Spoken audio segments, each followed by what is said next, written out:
un monde. RTGA, mieux qu'une chaîne, un monde.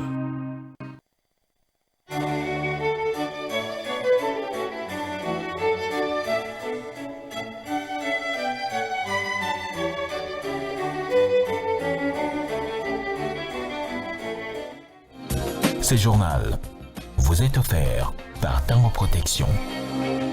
Illico Cash, ma banque mobile.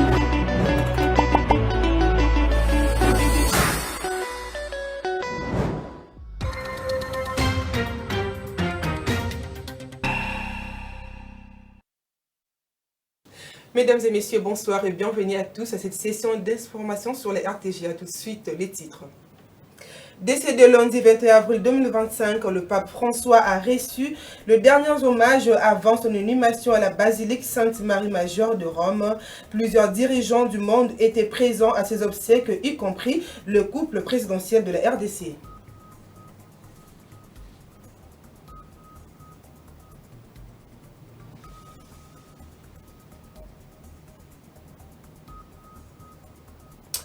Lancement ce samedi de l'opération de délivrance de nouvelles cartes biométriques à tous les membres et cadres du CNC. C'est l'autorité morale de ces partis Pius Mwabilou qui a lancé cette opération qui vise à renforcer la discipline, la cohésion et la modernisation du parti.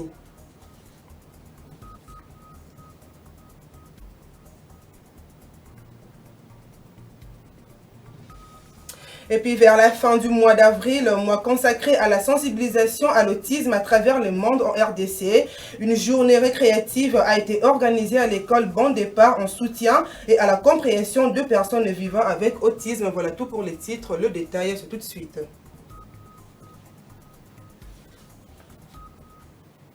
Une fois de plus, bienvenue à tous. Je l'ai dit tantôt, le funérailles du pape François, mort à 88 ans le 21 avril, se sont tenues ce samedi matin au Vatican. Après une messe sur la place Saint-Pierre, le cercueil du pape a ensuite été transféré vers la basilique Sainte-Marie-Majeure de Rome après une procession dans les rues de la ville éternelle. Le souverain pontife a ensuite été inhumé lors d'une cérémonie privée. Suivez ce reportage.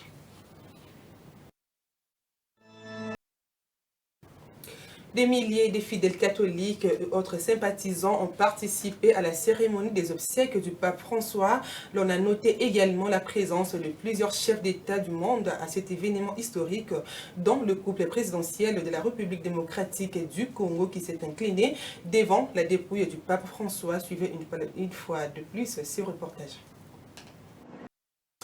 Quelques heures après la signature, vendredi à Washington, d'une déclaration de principe entre la République démocratique du Congo et le Rwanda, Donald Trump n'a pas caché sa satisfaction via son compte privé. Le président américain dont l'administration a été aux premières loges dans la facilitation a épinglé son rôle dans la gestion de ce conflit entre Kinshasa et Kigali. Trump s'est dit impliqué dans le règlement des guerres et des conflits violents. Seulement 4 mois après son retour à la Maison-Blanche, le milliardaire a fait de la paix dans le monde un de ses créneaux. Ça s'impliqua notamment dans le conflit russo-ukrainien. Vendredi, en présence du secrétaire d'État américain Marco Rubio, le gouvernement congolais et rwandais ont signé à Washington une déclaration de principe dans le cadre d'une solution du conflit qui oppose les deux pays. Poursuite de la campagne effort de guerre au Kasaï central, les forces vives de cette province ont procédé ce samedi à Kananga à la collecte des fonds pour appuyer les efforts du chef de l'État et le FRDC au front. Cette grande activité a eu lieu au stadium de l'Espoir en présence d'une marée humaine venue de partout. Soleil Toumamofika nous fait le point. Ceci n'arrive pas tous les jours au Kasaï central. Un samedi spécial qui réunit des milliers de personnes venues de tous les horizons pour apporter un soutien indéfectible aux jeunes leaders et sénateurs Jean Tshisekedi Kabasele qui vient pour appuyer les efforts du chef de l'État Félix Antoine Tshisekedi Tshilombo ainsi qu'aux forces armées de la République démocratique du Congo, offrant une marée humaine incalculable a pris d'assaut le stadium de l'Espoir pour manifester l'amour et la fidélité à ces jeunes leaders qui montent en puissance au Kasaï central. Plusieurs moments forts ont dominé cette activité, entre autres le poème, une pièce de théâtre ainsi que le chant d'élévation en faveur de celui qu'il qualifie d'un leader incontournable. Ces soldats fidèles d'Augustin Kabouya, secrétaire général et président d'intérim de l'UDPS, sa formation politique a été ovationnée par cette foule inattendue. Jean Tshisekedi Kabasele circonscrit cette activité en ces termes. Nous nous sommes retrouvés pour les faire voir que les temps que ces amis traversent, nous aussi, nous compatissons avec eux. Nous avons fait voir ça par l'acte d'amour, des cotisations, des fonds pour envoyer à ces amis-là, ces fonds qui vont passer par les billets de notre gouverneur de province, les représentants personnels du chef de l'État. Juste après cette adresse, les populations sont venues en masse pour mettre la main dans la pâte en faveur de FRDC. Et cette enveloppe sera remise officiellement au gouverneur de province par ce jeune leader, Jean Tshisekedi Kabasele. Dans son agenda, plusieurs actions sont prévues, entre autres l'inauguration des centres de santé modernes à Benamande, l'inspection des travaux de cantonnage manuel sur l'axe Kanangamambambouyi, la pose de premières pierres de construction de quelques écoles, ainsi que la remise d'autres forages d'eau potable et ponts construits sur fonds propres. Le Kasaï central mérite mieux et il a un véritable représentant à la Chambre haute du Parlement. Lubuntu, chef-lieu du territoire qui porte le même nom, situé à l'extrême nord de la province du Maniema, accueille des milliers de déplacés internes et en provenance du territoire de Walikale au Nord Kivu et d'autres localités périphériques. Ces déplacés vivent dans des conditions précaires. La société civile locale qui lance un SOS pour une assistance humanitaire révèle que le décès des enfants ont été enregistrés et des cas de malnutrition. Suivez ce reportage. Plusieurs centaines de déplacés internes fouillant des accrochages entre les forces armées de la République démocratique du Congo, appuyées par les compatriotes Wazalendo et les M23 AFC à Walikale, vivent dans des conditions infrahumaines à Lubuntu, situé à l'extrême nord du Maniema, frontalier des provinces de la Chopo et du Nord Kivu. Entassés dans des sites de cantonnement de fortune, ces êtres humains sont soumis dans un système d'apocalypse sans aucune assistance pour leur viatique. Des enfants malnutris et d'autres atteints par le kwashiorkor meurent par manque de nourriture et médicaments. Autre chose dans ce journal, toutes les constructions anarchiques, particulièrement celles en violation des normes urbaines qui entravent l'évacuation des canaux des eaux seront détruites par la capitale congolaise. C'est dans le strict respect de la loi. C'est le président de la République, Félix Tshisekedi, qui l'a dit lors du Conseil des ministres qu'il a présidé vendredi à la Cité de l'Union africaine à Kinshasa. Suivez l'extrait de sa communication dans ce compte rendu fait par le porte-parole du gouvernement, Patrick Mouillère. Le président de la République a rappelé qu'en date du 15 avril 2025, il avait convoqué et présidé une réunion de crise d'une importance capitale à la suite des inondations dévastatrices ayant récemment frappé la ville de Kinshasa. Ces intempéries ont malheureusement provoqué de nombreuses pertes en vies humaines ainsi que des dégâts matériels considérables, plongeant plusieurs familles dans les deuils et la détresse. La réunion s'est tenue en présence des membres du gouvernement central, des autorités provinciales, ainsi que les différents experts de l'administration de la ville de Kinshasa. Les échanges ont permis d'identifier de manière claire et unanime que l'un des facteurs majeurs de cette catastrophe naturelle réside dans l'obstruction de voies naturelles d'écoulement des eaux pluviales vers le fleuve Congo. Ces blocages est en grande partie attribuable à la prolifération de constructions anarchiques et illégales, notamment dans les zones sensibles telles que la baie d'Engaliema, et d'autres espaces non aménagés. Face à cette situation, il a exprimé sa vive préoccupation et il a insisté sur la nécessité d'agir avec célérité, fermeté, dans le strict respect des lois de la République, car la protection de populations et la préservation de l'environnement urbain sont des priorités non négociables. Ainsi, dans le strict respect des procédures légales existantes, il est indispensable que certaines mesures soient immédiatement mises en œuvre. Il s'agit notamment de la démolition de constructions érigées en violation de normes d'urbanisme, en particulier celles qui entravent les canaux d'évacuation des eaux, le renforcement de mécanismes de contrôle et de surveillance dans les zones à risque, la mobilisation de la cellule de crise institutionnelle chargée de coordonner l'ensemble des actions de terrain, la sensibilisation et l'accompagnement de populations concernées afin d'assurer une transition respectueuse de droits humains et des règles établies. Autre titre annoncé dans ce journal, Pius Mwabilou, autorité morale du Congrès national congolais, a lancé ce samedi à Kinshasa l'opération de délivrance de nouvelles cartes biométriques. De nombreux militants, chaque fédération du CNC s'est vue attribuer pour cette cérémonie à titre symbolique un quota afin d'assurer une organisation optimale dans leur circonscription. Cette initiative vise à renforcer la discipline, la cohésion et la modernisation du CNC à l'approche des prochaines échéances politiques. Reportage Dieu merci Diaka et Pedi Pereira. Les congrès national congolais CNC franchit un nouveau cap. Les partis de Pius Mwabilou Mukala a lancé ce samedi 26 avril à Kinshasa l'opération de délivrance à ses membres de la nouvelle carte biométrique. Un événement majeur qui s'inscrit dans les processus de restructuration interne du parti membre de l'Union sacrée de la nation. À en croire l'autorité morale du parti Pius Mwabilou Mukala, cette initiative vise à renforcer la discipline, la cohésion et la modernisation du CNC à l'approche des prochaines séances politiques. Le message sera celui de dire à tous les militants de tenir bon, 14 ans après, de tenir bon, et de se présenter dans nos bureaux de fédération et interfédération pour obtenir leur carte, leur nouvelle carte. C'est une carte totalement sécurisée. On vient d'en faire la démonstration là-bas et je suis fier, très fier. Je revois encore le parcours que nous avons effectué jusqu'à présent avec vous tous, mes camarades. Et je pense que l'avenir s'annonce encore meilleur pour notre parti. Je suis confiant et je fais confiance aussi à nos militants. Je leur dis de ne pas se décourager.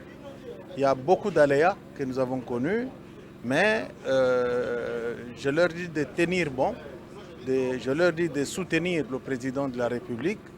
Et il est dans le bon. Et sachez que nous sommes ses alliés naturels. Cette cérémonie revêt une importance particulière dans la vie du Congrès national congolais. Elle marque non seulement une modernisation de l'outil de gestion des effectifs des militants et militantes du parti, mais aussi une étape vers la consolidation des structures du parti. Le Congrès national congolais entend, à travers cette opération, poser les jalons d'un parti plus structuré, plus connecté à sa base et mieux préparé aux défis futurs. 14 ans de prison ferme et une amende estimée à 8 millions de francs congolais et le verdict du tribunal de grande instance de Boma à l'endroit de Grady Dimassi et ses amis sur le viol d'une fille mineure. Elvin Kembo Kabongo, président de la Chambre, a expliqué que le ministère public a établi cette infraction de viol. Les auteurs de ces actes vont subir la rigueur de la loi et ceux qui sont en cavale sont recherchés par la justice. Sous Ekibiro Marie. Le tribunal de grande instance de Boma, à l'ouest de la République démocratique du Congo, a prononcé une peine de 14 ans de prison ferme et 8 000 francs congolais d'amende contre Grady Dimassi, un jeune homme d'une trentaine révolue, reconnu coupable de viol collectif avec ses amis sur une fille mineure. Le ministère public entendit en ces réquisitions, dit établi en fait comme en droit, l'infraction de viol d'enfants mis en charge du prévenu Dimassi Lambi Grady. Par conséquent, les condamne de ces chefs à 14 ans de servitude pénale principale et à une amende de 800 000 francs congolais payables dans les délais légaux, à défaut subir 20 jours de servitude pénale subsidiaire. Reçoit la constitution de la partie civile, Mbiavanga Ndonga Natacha, condamne le prévenu Dimbilambi Grady à payer au profit de la partie civile précitée la somme de 10 millions de francs congolais à titre de dommages et intérêts. Les condamne aux frais de la présente instance payables dans les délais légaux, à défaut subir 20 jours de contrainte par corps.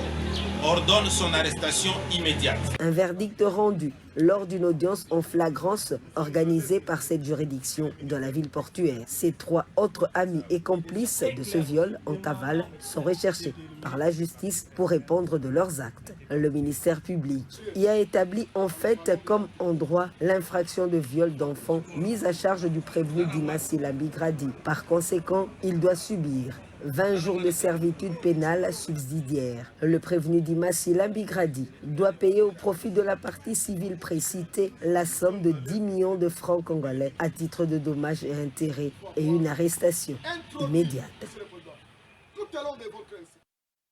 Le mois d'avril, mois consacré à la sensibilisation à l'autisme, tend à sa fin. La République démocratique du Congo, l'école et Bon Départ, structure spécialisée dans la commune délimitée en collaboration avec le comité des parents des enfants vivant avec autisme, a organisé une journée récréative en vue d'informer sur cette question. L'humanité a consenti à informer l'opinion que l'autisme est une différence, mais pas un handicap. Un appel est lancé pour comprendre et soutenir ceux qui vivent avec cette condition unique. Suzuki Biromari, une fois de plus. Une véritable sensibilisation au soutien et à la compréhension de ceux qui vivent avec l'autisme ce 26 avril au cours de cette journée récréative organisée à l'école Bon Départ. L'objectif de l'activité d'aujourd'hui, c'est la promotion de la personne vivant avec autisme, une journée de sensibilisation pour les parents et puis aussi une journée d'encouragement pour ceux qui s'occupent de ces enfants. Les parents doivent s'impliquer pour un meilleur résultat dans la prise en charge des enfants vivant avec autisme. L'autisme, c'est un trouble neurodéveloppemental, comme on le sait, qui n'est pas tellement connu des communs des mortels en général et en particulier aux parents congolais. Il y a des enfants avec autisme qui ne sont pas scolarisés. Il y en a qui sont cachés dans des maisons, ils sont marginalisés. Nous demandons aux parents de ne pas cacher leurs enfants. Ils peuvent les amener dans des centres pour la prise en charge. Les encadreurs engagés dans la prise en charge des enfants vivant avec autisme évoquent des succès dans leur parcours. Je ne peux pas dire qu'on réussit totalement. Notre d'abord premier objectif, c'est de développer seulement l'autonomie, que l'enfant devienne capable autonome de faire tout seul. Et si l'enfant a les niveaux de matière scolaire, on peut profiter pour l'apprendre des matières scolaires. S'il n'a pas ce niveau-là, on peut l'apprendre un métier pour qu'il soit aussi utile à la société. Les enfants vivant avec autisme ont du potentiel et méritent d'être accompagnés. Il faut vraiment travailler, il faut mieux connaître l'enfant, connaître son problème et ça, si c'est ces activités qu'ils aiment beaucoup et à ce moment tu vas vraiment bien l'aider. Les parents ont répondu à cette journée et entendent être des ambassadeurs en cette question d'autisme. Il y a encore beaucoup d'enfants qui sont dans la communauté qui n'ont pas la chance que nous avons. Ils ont plaqué dans les communautés des parents. Nous luttons pour la sensibilisation de toute la communauté, en commençant par l'école qui reçoit les enfants, qui les traite comme tout autre enfant, qui a les droits à l'amour, à l'éducation, à la vie, à la non-stigmatisation, la non-discrimination. Il ne faut surtout pas discriminer les personnes et enfants vivant avec autisme. Je pense que nous devons en parler. Nous devons en parler parce que ce sont des problèmes que nous vivons au quotidien à la maison. Quand vous voyez les enfants, vous dites wow, pourquoi mon enfant est ceci, pourquoi il n'est pas comme les autres. Moi, je ne pense pas que les parents doivent cacher ça. Les enfants ont eu droit à différents jeux en cette journée récréative marquée par la visite des locaux de l'école Bon Départ qui a ouvert ses portes ce 26 avril pour célébrer à sa manière la sensibilisation à l'autisme en ce mois d'avril dédié à faire connaître la maladie pour une meilleure prise en charge. Dans le reste de l'actualité, sachez que la vente des récipients d'eau des Saint-Gonmé est en plein essor au bord du camp militaire Kabila sur l'avenue Bypass dans la commune de Lemba. Il s'agit de bidons de 25 litres, de tonneaux de 100 litres, voire même de citernes de 1 mètre cube. Une activité commerciale qui se porte bien et fait vivre des milliers de familles en RDC. Regardez.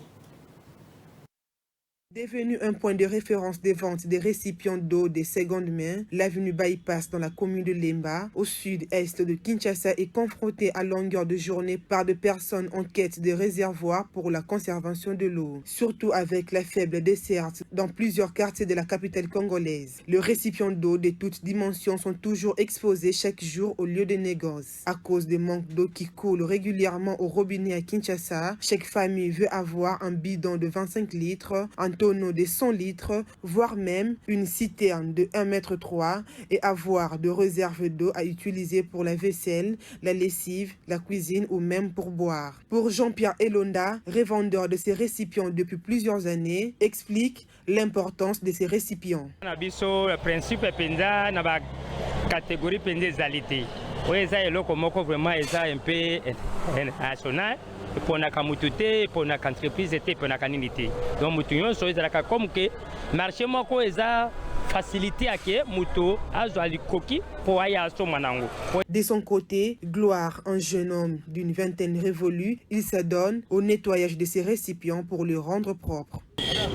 Ndenge ya kana ba salité na mabele na bazel na kati yangwana soki ye tozwi mai na ye na tie na kati na zwi kombo oyo bakombola ya libanda oyo na tie na kati sikoyo na zwi savon ya poussière na tie na kati sikoyo na komi onikanika yango. À noter que la commune de Lemba est l'une des municipalités de la capitale confrontée à la pénurie de l'eau. Pour y faire face, certaines personnes utilisent ces récipients pour la conservation de l'eau. Nous sommes déjà bidon et pas même ici citerne. Nous sommes parce que la CPLA na biloko na ndenga tekela nga na plus apese la ngai. Ça bien parce que ezo sunga bango na moi ba activité ka ko ba sunga pe libota. Cet endroit de vente des récipients d'eau de seconde main situé dans le camp militaire Kabila dans la commune de Lemba est une des références dans la ville de Kinshasa pour s'en procurer. Plusieurs personnes en provenance des autres communes affluent pour les acheter.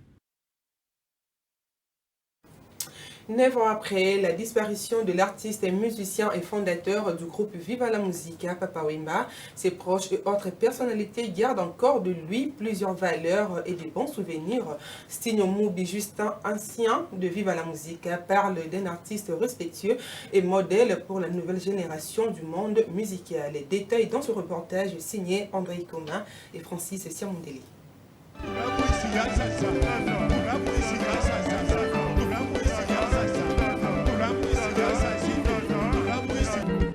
Neuf ans après sa disparition à Abidjan en Côte d'Ivoire, les souvenirs et les valeurs de l'artiste et fondateur de Viva la Musica, Papa Wemba, résonnent encore dans les chefs de ses proches et autres personnalités du monde musical. Stigno Moubi Justin, ancien de Viva la Musica, témoigne. Ah, il y en a plein, parce que toute ma carrière, je l'ai fait avec ce monsieur, qui est Papa Wemba, mon mentor. Donc, il y a beaucoup de souvenirs. Plein. Je me suis marié, c'est lui qui a sorti de l'argent pour que je marie ma femme. Il m'a appris à me comporter en tant qu'artiste, en tant que star, en tant que vedette, en tant que chanteur, des bonnes habitudes qu'il m'a donné, des repères. Cet ancien de Viva, non, Jules Chongo Wemba Diopé Nakikomba, dit Papa Wemba, reste une icône de la rumba congolaise et de la SAP dans le monde musical.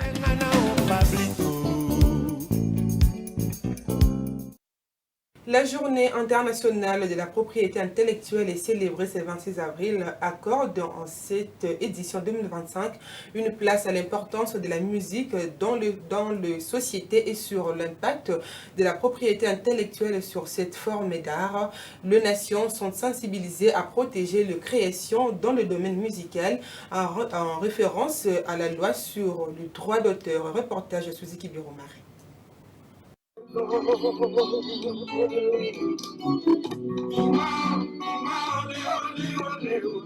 La célébration en cette année de la Journée mondiale de la propriété intellectuelle s'attarde sur l'importance de la musique dans nos vies et sur l'impact de la propriété intellectuelle sur cette forme d'art. Le choix porté sur la musique s'explique par le fait que cet article offre de nombreux avantages étant fréquemment employé en tant qu'instrument thérapeutique pour atténuer les stress, l'anxiété et la dépression. La musique a la capacité d'améliorer l'humour, la concentration, la mémoire et les aptitudes habitudes d'apprentissage en plus d'induire des états de relaxation ou de stimuler l'activité. La musique joue un rôle de vecteur de socialisation. Elle transcende les frontières culturelles et linguistiques, s'imposant ainsi comme un langage universel. La loi sur l'auteur vise à protéger la création dans les œuvres musicales. Cette loi confère à divers auteurs du domaine musical des droits exclusifs, leur permettant de contrôler la façon dont la musique est utilisée et voie à un partage des bénéfices qui en découlent.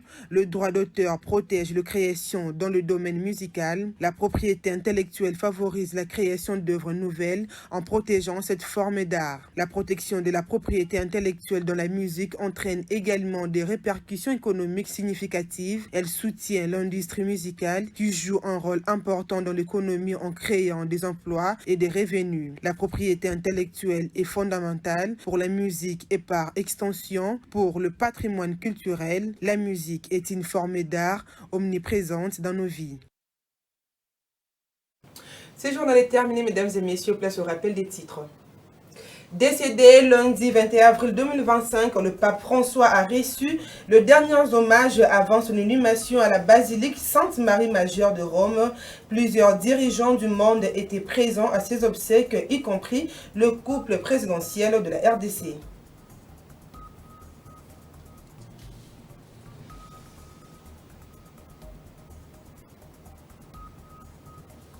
Lancement ce samedi de l'opération de délivrance de nouvelles cartes biométriques à tous les membres et cadres du CNC. C'est l'autorité morale de ce parti Pius Mwabilou qui a lancé cette opération qui vise à renforcer la discipline, la cohésion et la modernisation du parti.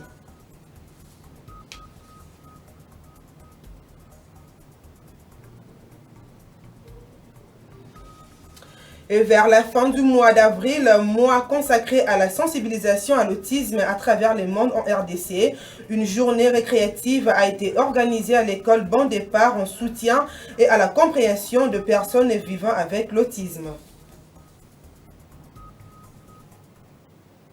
Complètement terminé. Merci mesdames et messieurs de l'avoir suivi. Restez branchés sur la RTGA. Au revoir.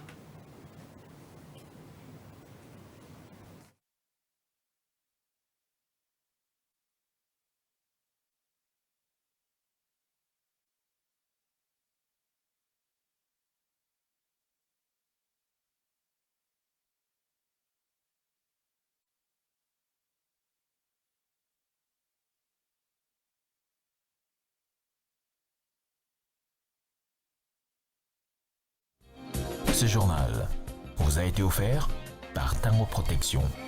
Illico Cash, ma banque mobile.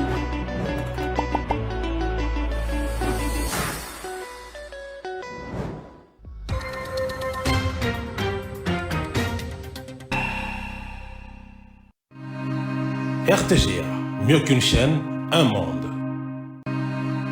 RTGA, mieux qu'une chaîne, un monde.